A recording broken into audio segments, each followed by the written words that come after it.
Would you recommend picking up Amazing Spider-Man? Well, what do you guys think about the whole Amazing Spider-Man thing of right now? I'll tell you what I think. Yeah. I think when people ask what do you think about Amazing Spider-Man, what they really mean is what do you think of One More Day? Right. And my answer is you don't know yet. If you asked me in Captain America #7, was it a good idea to bring back Bucky? I would have said no, it was ridiculous. Who brings back Bucky?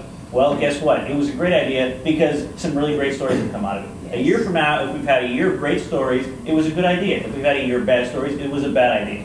And Okay, but let me just throw this at you. Careful, this is in Pete's heart right now. No, I'm just saying, for me, the hard part was, Spider-Man, has always been a guy who's tried to do the right thing, tried to, do what is right, and because he's a superhero. And when you're offered a deal by the devil, everyone knows that's not a good idea. But everyone always does it. Shut up! It was just really hard for me to buy in the fact that Spider-Man was like, oh, okay, yeah, I should make a deal with the devil. Shut up! Because he's Important question. Because he's a goddamn devil, and you know he's not going to keep his end of the deal. He's going to ask you if you want $1 million. Good. Shut up! No, wait. If the devil appeared to you and said, Pete, I will let you put Spider-Man in the back the way it was. If. No, it's the goddamn devil! You don't make deals with the devil. Wait, what if he was like, I will put Spider-Man back the way it was. If in return I give you thousands of free comics. No! What do you take? My point is, you don't fucking make a deal with the devil. Yeah, you did, and that's a dumb idea. It's a dumb idea. He That's seems why you happy. make a deal with He the seems devil. happy. Cool. That's Very cool. You know, people got new devil. George Burns was the devil, and he was God. You know, Right. and everything worked out fine. Great movie reference. I love that. George Burns. You should do more movies. I should. I don't It's know. like Teenage Caveman. I was a big fan. All right, we're going to move on. Talk about FX #2 with art by John Burns. Yeah! You are stupid. All right, what did you guys think about this issue? This is just fantastic. It's so great. I just like the fact that it's a little bit old school with a little bit of new. It's got the classic, punching people, bam! The classic punching. Well, no, the old school, It's got like the classic punching people with the newfangled talking with words. goddamn sound effects. The old school Batman sound effects. The sound effects of this book. I will say, okay, first of all, I actually kind of enjoyed this book a little bit, which I was very surprised about. The sound effects are totally out of control. It's insane. It's literally every single panel is like blah, blah, blah, blah, blah, blah, blah. Well, they're fighting. Everybody's sound effects is like panels filled with snakes. Sound effects have never been cool for me. It's like, I know what's happening, I can see him punching him. Why do I need the sound? It's not like I hear the sound. See, you guys don't understand the process from the inside. All right,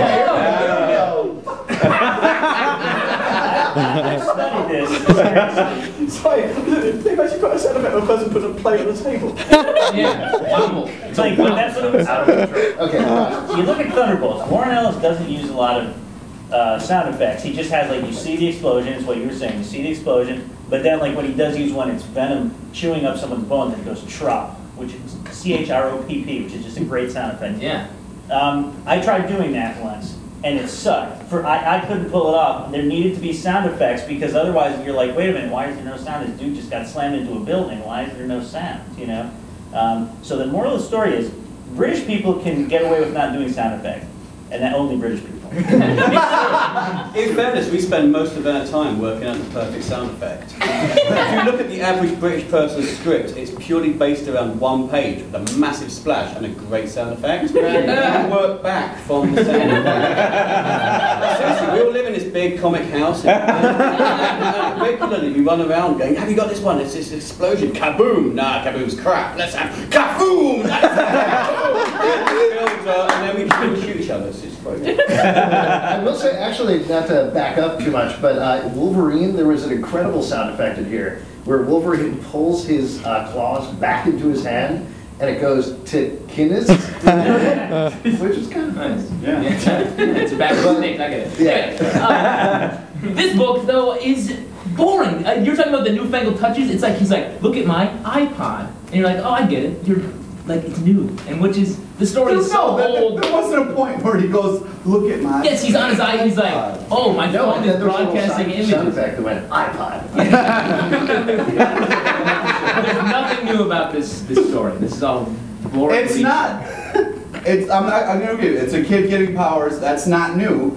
But what I love the way it's drawn. I feel like it doesn't. It would be great if all things had new ideas and stuff. But it's like if it's an old idea, but if it's done well with a good tone and a good voice and fun, like this, it works with the drawing and the way it sounds and is made. The sound effects work.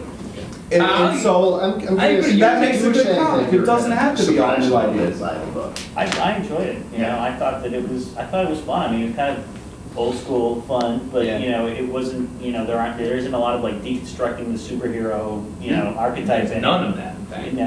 There doesn't have to be in it. But I'm not saying there should be. It's a fun book. I mean. But I just want to know why I should be reading this book above any other superhero. You should. 'Cause it's done well. You should be reading my books. Yeah, all right. Now we're done. I'm glad to tell. What the heck? We actually. Relax. Okay. Yeah, totally. It's a movie. No. Thanks for taking the show down with awkward hand touching.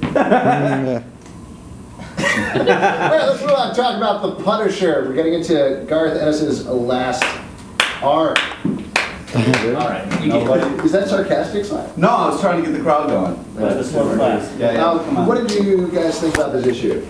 Well, it's exciting for me being a Punisher fan that Garth is doing such a great job, like with story-wise and with the Punisher, which typically people think is kind of like a joke, but he's really doing some great story and some great writing that brings other people on board and be like, hey, this is really well done. It is. I like this. It's a great arc. It's finally. It's kind of. I think this is kind of saying here's Punisher's weakness. He won't kill military people. Yeah. And so it's an interesting way to explore. It's like his kryptonite. Yeah. It's a easy kryptonite to find. Right. I actually really like this book. I mean, the Punisher Max series is excellent pretty much across the board. This particular issue, I would say, was not my favorite of the run, which is a little disappointing coming in the last arc. I would say in particular because the last couple of arcs have been very, very intense and over the top and excellent. And this one is a little bit of a letdown for me. Well, they're like, we got this great scheme, and then the first thing happens, the Punisher's like, gotcha, and they're like, don't shoot us, please. Don't do it. Pretty And much, then- yeah. So it's like, oh, should have tried it. I enjoyed that part. Yeah. Have you guys been reading this series? Yeah, it's Yeah. really good. Yeah, Garth Ennis can do no wrong, as far as Yeah. I'm concerned. He also, I always get the feeling when he's writing war stories that's where his heart and his passion really is, and I think it comes through. I really enjoyed this issue. That's pretty. I mean, let's be honest here. When Punisher, when everybody first sort of said, "Oh, Garth Ennis is going to do Punisher," at the time he was like some kind of avenging angel who was, I don't know, he had wings and shit. I lost track of what was going on. So many people did different things. And Garth took him right back to his roots, and since then he's just not let me down on every single issue he's brought out. Yeah. Yeah. It's great. Definitely pick it up. Yeah. All right.